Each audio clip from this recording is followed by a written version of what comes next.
George, we're talking Supermicro. You would have asked me 10, 12 months ago, I would have said, what's Supermicro? But now it's right in the thick of thing, the build out of the AI trade here, and this is right in the middle of it. It's had a pretty good run so far this year and over the last 12 months. What do you got for us? Well, obviously, the growth story for Supermicro has been tremendous. I mean, this is essentially a high-performance server company, and their servers actually fit very well with NVIDIA's GPU technologies. And obviously, there's huge amount of demand for their product. They are building inventory quite aggressively, and even the price, obviously, in the last 6 to 18 months has been moving higher significantly. So has their earnings, by the way, because if you look at this company, which is competing now with larger players like Dell and Hewlett-Packard Enterprises, back in 2021, they only earned about $2 a share. And you look at 2023, it was effectively close to $12 a share. And they're expecting to continue to grow their earnings pretty significantly. If you look at the estimates for 2024, it's almost $24. And even in 25, it's close to $34. So it's a parabolic move in earnings per share. And effectively, we've seen the results manifest into the stock price. Now, it has pulled back quite a bit if you look at some of the highs back in May.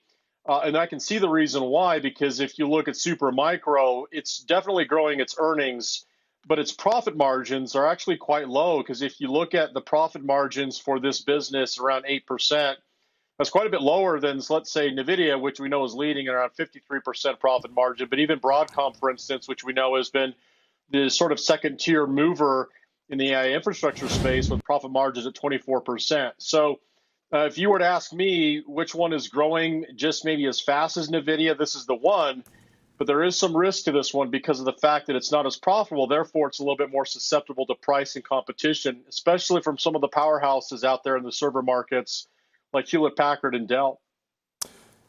George, everything, it's hard. There's so many little things about this company to try to read and get a handle on. It's hard to. But the one theme I got from a couple of the articles I read was superior liquid cooling solutions. That's where they seem to have the leg up on everyone. And the demand for those is skyrocketing. And that seems to be fueling this company going forward. George, is that what you're seeing? Is that where, this company, if you read the breakdown, it does so many things, but this area, this liquid cooling, seems to be where they really have a leg up. Definitely. So, obviously the better technology names are outperforming. And, we talked about AMD, for instance. They are, they're second best to NVIDIA, but they're not good enough yet. And obviously there's been a huge divergence in price. If you look at Supermicro, their technologies are right now better suited for NVIDIA's infrastructure. But I think one of the things you have to keep in mind is how complex is their technology relative to up-and-coming competitors, which already have large market share like Dell and Hewlett-Packard Enterprises. So if you just look at the numbers for Supermicro, considering where it's trading at, 2025's earnings around 26 times, its growth estimates are expected to be double that. So it's still trading perhaps on a discount compared to its future growth.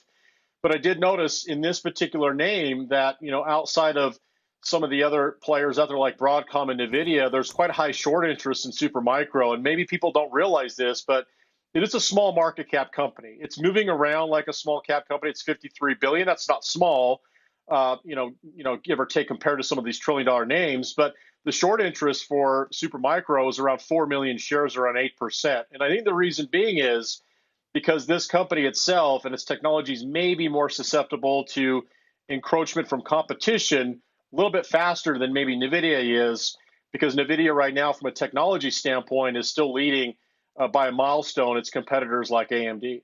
And growth slowing on a quarter-by-quarter basis, but year-over-year, they look spectacular, the growth numbers. So we'll continue to watch those competitive pressures. All right, thanks to George Tsilis, Senior Markets Correspondent here, breaking down Supermicro.